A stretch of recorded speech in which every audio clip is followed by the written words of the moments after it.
அதிதூதர் Michael வலிமை பொருந்தியவர், திருச்சபைக்கு பாதுகாவலர், கிறிஸ்துவ நாடுகளுக்கும் ஒவ்வொரு கிறிஸ்துவருக்கும் பாதுகாவலர். அது மட்டுமின்றி உத்தரி கிறிஸ்தலத்து ஆன்மாக்களின் உதவியாளரும் புனித மிக்கேலே. பிசாசுகளின் சகல மாயையிலிருந்தும் நம்மை காப்பவர், நமது துன்ப வேளையில் தவறாது உதவும் நண்பர், அணுகுவோரை ஆதரிப்பவர், வேண்டுவோரை வாழ வைப்பவர். அழகையிடம் நாம் அன்றாடம் நடத்தும் போரில் வெற்றி அடைய அவரின் உதவி நமக்கு தேவை. புனித மிக்கேல் அதிதூதர் தனது ஜெபமாலை ஜெபிப்பவர்களுக்கு ஆண்டோனியோ டி அஸ்டோனாருக்கு கூறிய வாக்குறுதிகள். 1.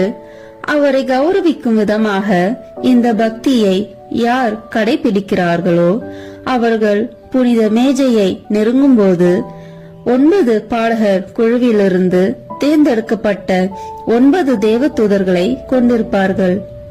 2. இந்த 9 தூதர்களை வணங்கி தினசரி ஜெபிக்கிறவர்களுக்கு அவர் தனது தொடர்ச்சியான உதவியை உறுதியளித்தார்.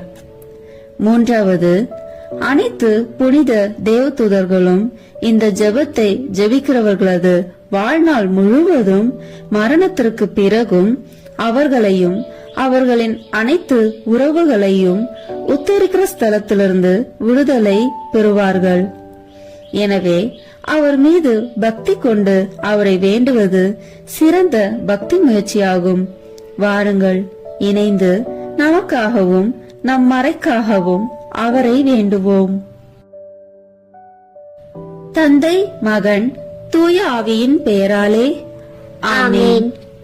தொடக்க ஜெபம்.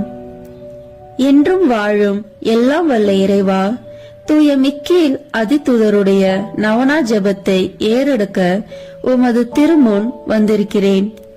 இஜெபத்திலே நான் பராக்கில்லாமல் ஜெபித்து உமது அருளை பெற்றிட எனது